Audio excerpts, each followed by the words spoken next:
Hey everyone, welcome back to WCB Jazz Vinyl. Today I am very excited to welcome Mike Mitchell, aka Blaque Dynamite, to my channel. I'm going to go ahead and say that Mike has been playing drums his entire life, and I do mean his entire life.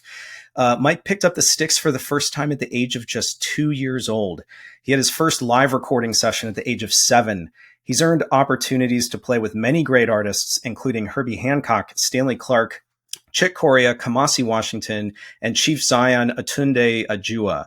Mike has a variety of recording credits, including his debut album as a leader titled Wi-Fi in 2015, followed by Killing Bugs in 2017, Time Out in 2020, and actually most recently Stop Calling Me in 2023.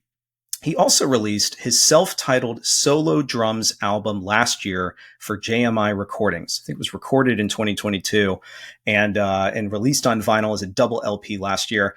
He also has a forthcoming album with frequent collaborator and friend Max Girl titled Hard Pan.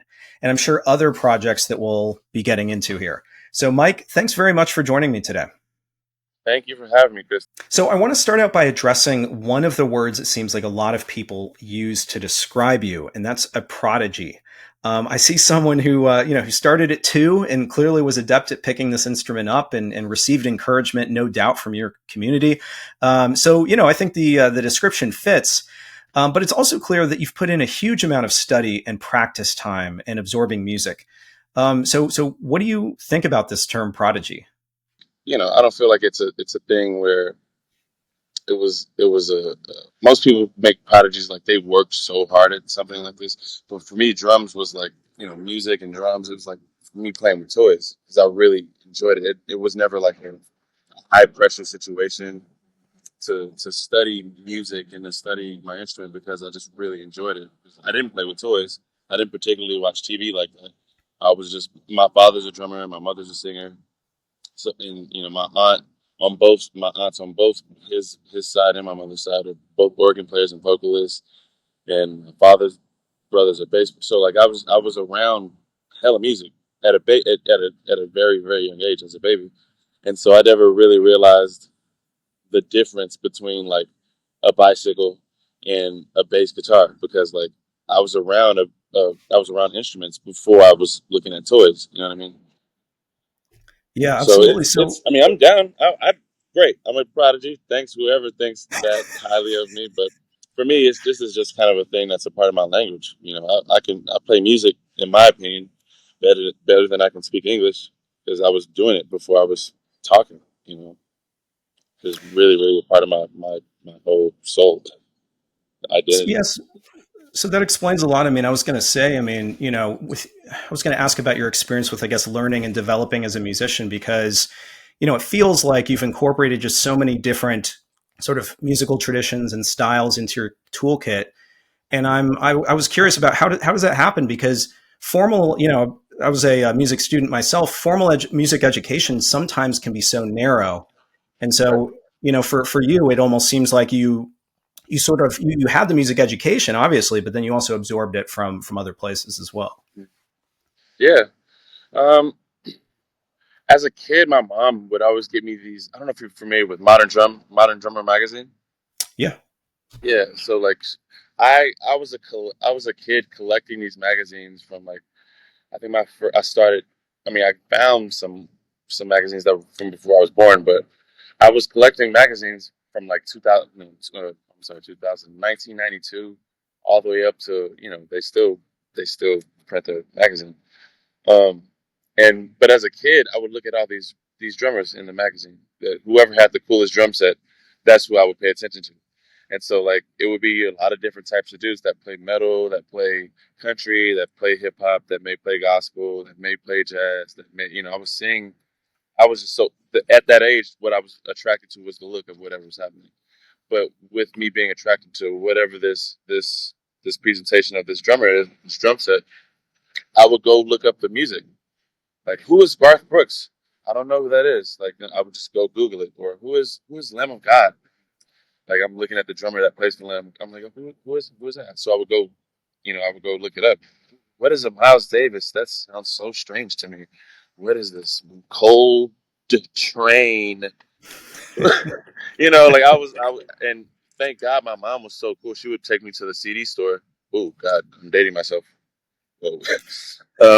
She would take me to the CD store to go, these people that I was kind of looking for to what's up, man? To figure out how we were doing stuff, how we, my brother. What's up, man? How you doing? Sir. All right. Um, she would let me educate myself on whoever these artists were that I was just curious about because a I didn't particularly have an opinion on what the music should sound like because I was just interested in seeing this in general. So at an early age, I never developed at an early age, I never particularly developed what, some people have like a taste palette for what they think good music is. And for me, it was so much that I was hearing at an early age that I didn't know about at all that like over time, I just like accept anything for what it is.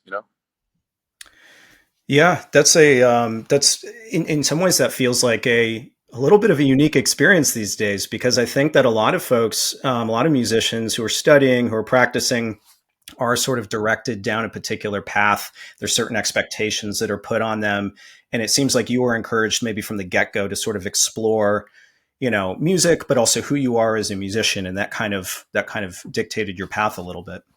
Right. I mean, and that's just kind of the earlier age, before I went to high school.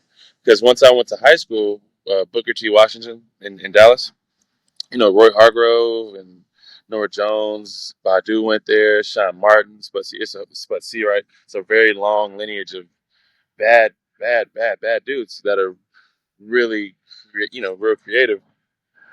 And when I was at the school, I met my best friends, who I to this day work with Max Garrow and Ben Hickson, who's over Dolphin Records, Ethan Worland, and Matthew Babineau. These are dudes that I still to this day are really, really close with. And because we were all, 14, 15, 16 together, and everyone has a completely different background. Like I was really, savvy with the church and R&B kind of thing. And Max was really, he was into like more blues and he played jazz upright a lot, man. Ben was really, really into free jazz for some strange reason. And then like but because Ethan was into a lot of Latin Afro Americana music, you know. So us being really, really close with each other as friends and also we're in jazz combo together as the jazz band. We were playing together but because we were into so many other things separately, and then we're also super homies. Of course, I'm going to be down to listen to Skrillex, even though that's crazy. Or like, of course, like you can get me to listen to a Keith Urban song because that's just like something that my friend's mom showed him, or like it was. And of course, my friends would be open to listen to gospel and hip hop, and it was a beautiful mix because between our friendship, us shedding together every day at that age specifically it was a really cool experience to be able to have like the friendship dictate how open you were to new things because of that we were just all into everything together. And now at this age you can maybe you can kind of hear that I'm fully into metal, I'm fully into free jazz, I'm fully into gospel, I'm fully into hip hop, I'm fully into R&B and fully because it's these are all elements that I grew up with. And as I'm trying to make experimental music, whatever this is, you still hear the elements of everything that I've been, kind of influenced by. Yeah, so tell me, how did your first album for JMI come about? So the self-titled, right, Blaque Dynamite. How did that album come about? Did they reach out to you, or how'd that work? Let me see. I believe someone. I I'm not even going to lie. I can't remember because this was we've been working together for some years. Originally we had started working together way before we had this album concept. Before. So it was this might have been 2000. The first time I kind of talked with these people were was it maybe 2017 or 18 maybe. Okay. First, where Yeah. our relationship with Jake and Steve, I love those dudes, man. like this like yin and yang team. You know what I mean? Yeah. Um, Yeah. but yeah, I think the first time that we started working together, I think may have been like maybe 2017 or 18. And then time went by, and then they hit me about this record, a couple years ago. It's like, would you be into doing a solo drum record? And I'm like, how do you do that? You know, Yeah. that was my whole thing. I was like, how do you do? And it was interesting for me to, especially coming from a drummer, primarily. I play other instruments, but I'm gonna play the drums, really. And so like, we've seen solo piano records and a lot of solo piano records, a lot of solo violin records, a lot of solo harp records, a lot of solo bass records, and it's not a lot of solo drum albums. And so it was fun for me to be able to force myself to go dig deep into more of like a historical standpoint of who are these drummers from, the '60s and the '70s, Idris Muhammad, Tony Williams. These are things, and these are things and people where like if you really really have to be into the art to be able to figure out how you can make something that's just one singular thing feel like it's a bigger space than what it is. You know what I mean? Like trying to listen to drums for a straight hour. You have to figure out. You have to figure out how to shit out. It's a lot. You have to. Yeah, yeah. So, I was actually thinking about this myself, right? So, if I think about the tradition of solo drum albums, the ones that weren't just made for, say, DJ use, I think of like Max Roach's Drums Unlimited, which is kind of like half solo drums, or I think of like Joe Jones put out an album titled simply The Drums, but there's not a ton that come to mind. And so what's interesting to me about these albums though is even though it is just drums, it feels like the personality of those drummers is really infused in the music. It's even in the solo format, and it's on display. And so, I guess when you think about when you listen, go back and listen to this album, do you feel like even with the solo format, like this is who you are, that you get a sense of your personality in this in this album? Definitely. I mean, because it's a mix. It's a mix between like obviously I'm going to play how I actually play, but because I was like doing so much jigging for these from these other drummers, you know, like like like I said, I don't get to listen to just the drums a lot of times because it's not a thing, you know. So it was nice for me to be able to channel Brian Blade on this one version of the song. It was nice for me to be able to try to channel Elvin Jones or to try to channel Jack DeJohnette or to try. It was because that's for me away from me writing music. I don't get to do that often in general. I don't get to. It's like I wonder what it would feel like to if I could try to be like Art Blakey in this 6 minute piece. Like how would he approach this? So for me as a on the drum side of things, that was really really special. They let me do that and they helped me with that. And so, correct me if I'm wrong. I think these are all original pieces, except with the exception of Three Card Molly, which Right. is an Elvin Jones track Yes, that was sir. on Genesis. I think he played it on maybe a few times, but at least it was on Genesis. So when you think about, I guess, your style for composing for solo drums, how do you think about that? Do you think about it from like a lyrical element? Is it just a rhythmic element? Is it, how much improvisation do you incorporate into this kind of performance? It depends. It depends because like sometimes when I'm writing music in general, like I'm thinking of a melody line, and it could be that, or sometimes I'm thinking of like a bass line, and that could be the basis of how I start things, or it could be maybe I have lyrics in my brain already that I'm kind of into, and I'm kind of playing off of that, and then sometimes I'm just like, I'm going to throw up every piece of technique that I could possibly do because no one else is going to try to do it. But it's a mix. You know what I mean? Um, so it more so depends on what I'm feeling, especially when I'm doing stuff like consecutively, like because it is improv, but like because I recorded everything in order, the last thing that I played dictates the next thing that I want to try to do. You know what I mean?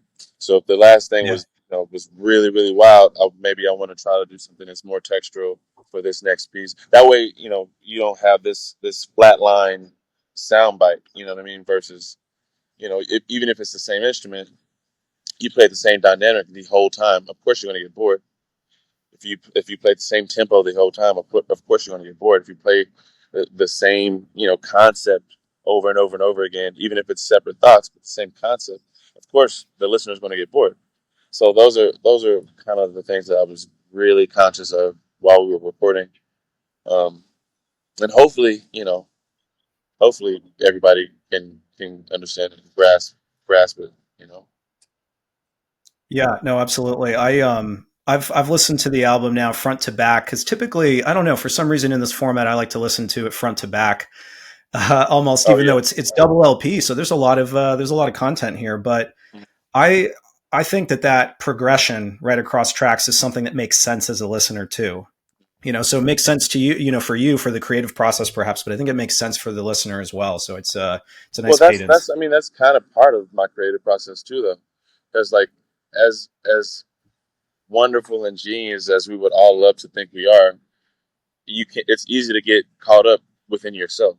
So like the more you start overly, doing anything and not thinking about it as if like, what if I was just listening to this as the other person? That's the other thing I was beyond so nervous, not nervous, but just conscientious about, because I didn't, like I said, I don't want you guys to get bored. And so like, well, would I get bored listening to this as well? Not just because it's me and it's killing because it's me. That's dumb.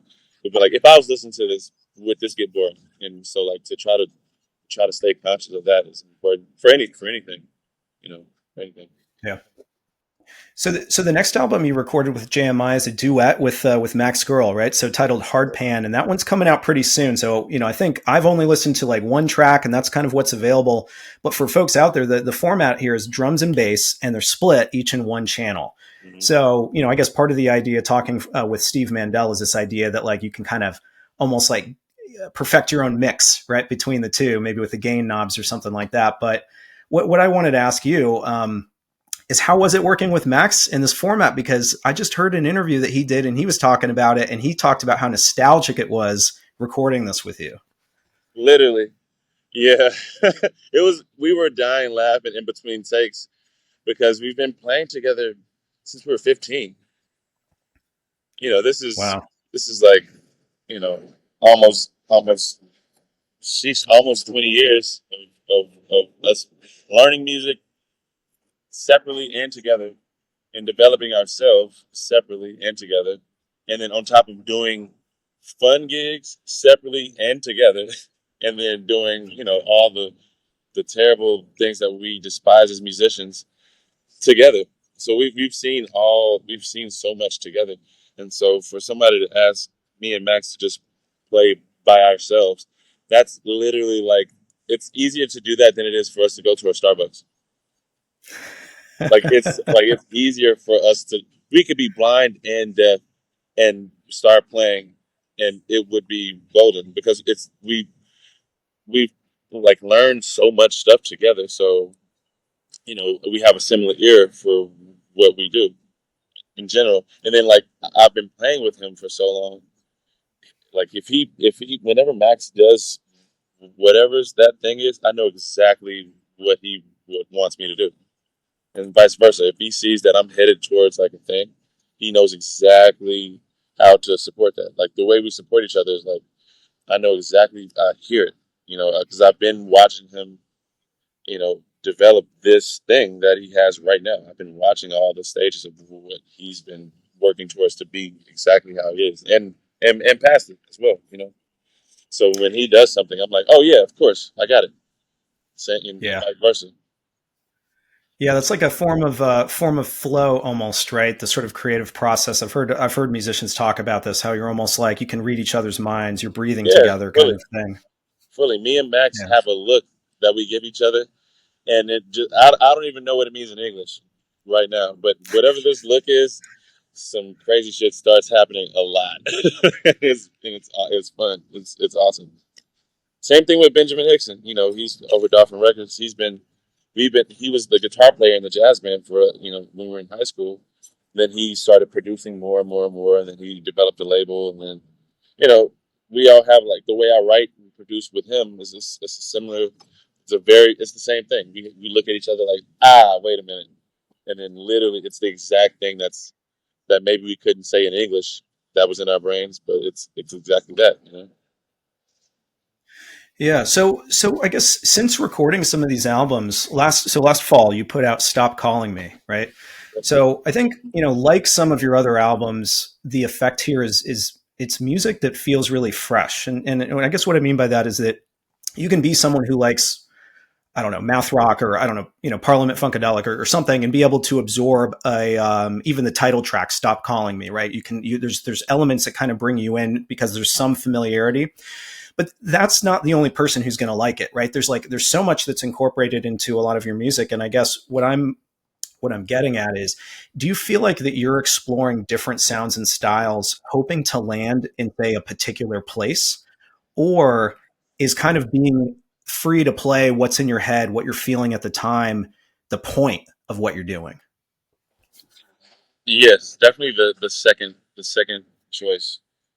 Yeah. I mean, like I do come in sometimes. I'm like, if I've been listening to much sugar too much, and I'm in the studio, I'm like, yo, let's make a metal track. But like, I'm like that every day with something different.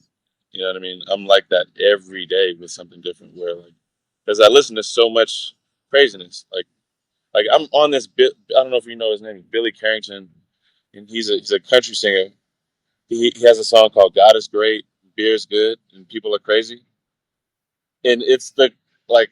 I mean, as much fusion and chops as I would love to play, that song's lit. And so, like the next time we go to the studio, I'm definitely going to be thinking about like, not necessarily copying the song, but like that person, that the way I feel when I hear a song that's like that. You know what I mean? A country ballad that I've never tried to do that. So like, of course, I want to try it. It may be trash, but I'll try it. And that's kind of the idea that especially me and Ben have with the stuff that we make. The things that we listen to reflect the things that we're making. So like, if even if we're going to make a dance track and we've been listening to metal for 2 weeks, you'll still kind of hear some type of metal influence, even if it's not direct. In the dance track, just because it's something. Maybe it's the note choice, or maybe it's the scale, maybe it's a patch on a keyboard that we're using that makes you feel a certain. You know what I mean? Like, there's so many elements to sound that can remind you of anything, even if we're not necessarily going for that thing. It's just with the amount of things that we like to listen to. There's no particular rules that we have for writing at all. Yeah, that's freeing. That's exciting, and I guess the challenge in the industry that I probably don't need to be the one to tell you is finding the right partners, right? Who are willing to go on that journey, willing to be creative and open like that. Right, right. That's half of the battle. Because it's hard to be super liberated and creative, and then you're around a bunch of people that are not. That's hard to deal with. I was blessed enough to be able to feel like this, and then also have friends that are also that free within themselves, and that way we can always just be extremely transparent when we create, and there's not necessarily any wrong thing, because like, even the thing I've learned with especially writing with Ben, like I'll play something that's like, you're like, that's weird, like, you want me to change this? Like, no, let me find a pocket within that, you know or like, he'll play something and I'm like, that is so strange. He's like, do you want me to change it? I'm like, no, no, no, let me just sit with it for a second and see what's next, because for every reaction, for every action, for reaction, it's reactions. It's just your reaction. So speaking about what's next, so for folks out there, Mike is about to he has a date, he has a performance this evening. So it looks like you have some upcoming live dates in Houston and Austin as well. Are you playing with any bands at the moment, or any other recording plans coming up? I am. I randomly still play with Kamasi. I will randomly still play with Thundercat.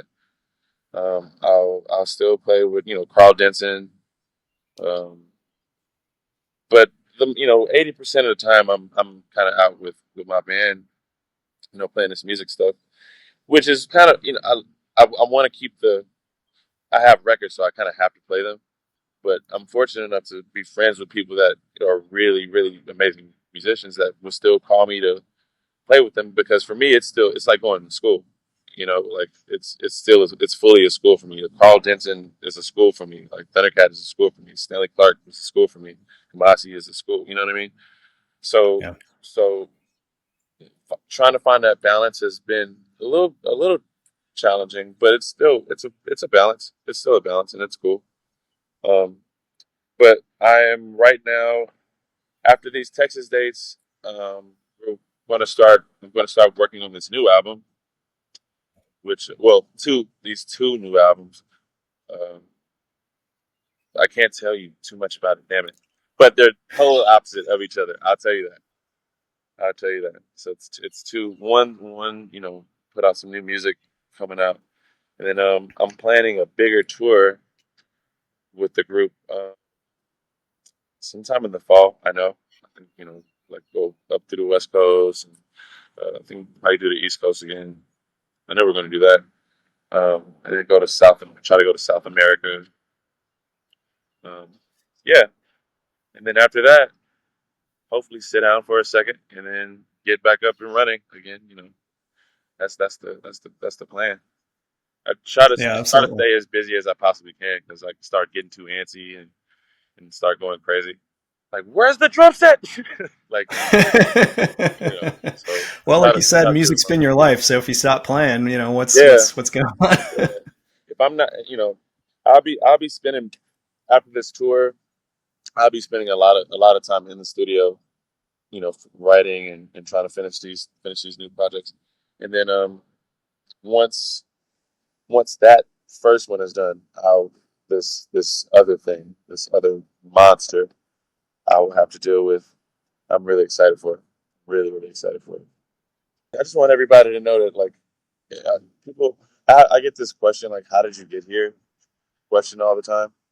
And I'm not necessarily anywhere. I want to send, no one's necessarily anywhere. If you have dreams in general, like, as wonderful as it is to do anything, obviously you want to go further. Um, so I just want to put a message out there for people that always, they ask, like, how did you get here? How did you get here? I'm still fully, we all collectively are still fully pushing. You know, I think the thing that maybe puts people in different positions is how open and vulnerable that they want to be for that moment, for it to be pure and it to really be who they are. And I just want to send everybody a message to tell them, hey man, do it, be vulnerable, be transparent on, but with this music stuff, and write whatever is in your brain. If it seems weird at first, just keep sitting with it until it doesn't feel weird. Like, because you can make, if you like it, then I'm sure someone else is going to like it. That's the most important thing, is that you are cool with that you're good and centered with the whole thing. Because if you're creating something and you're not sure of it, the next person can probably feel that you're not sure of it. No matter how different it is, because it would just be a matter of fact. You know what I mean? So I want everybody to just, like, be okay with saying fuck it. That's advice I need to absorb, honestly, even myself. So I Yeah, appreciate really. that. Yeah, Yeah. sure. All right, so I just want to remind people where they can go and hear Mike's music. So Bandcamp, first of all, is a great place to check out his recent albums. You can stream, you can purchase the digital albums right there. You can also go to jmirecordings.com, grab a copy of Mike's self-titled solo album, which is available today. Hardpan is going to be available for pre-order right now, and it's going to be shipping very soon. Otherwise, head over to Instagram. You can follow Mike. His handle is Blaque Dynamite, and stay on top of his future releases and tour plans and all that. So once again, Mike, thanks very much for making the time. I appreciate it. Thank you for having me, Chris. This was awesome. It's really sick. Appreciate it, man.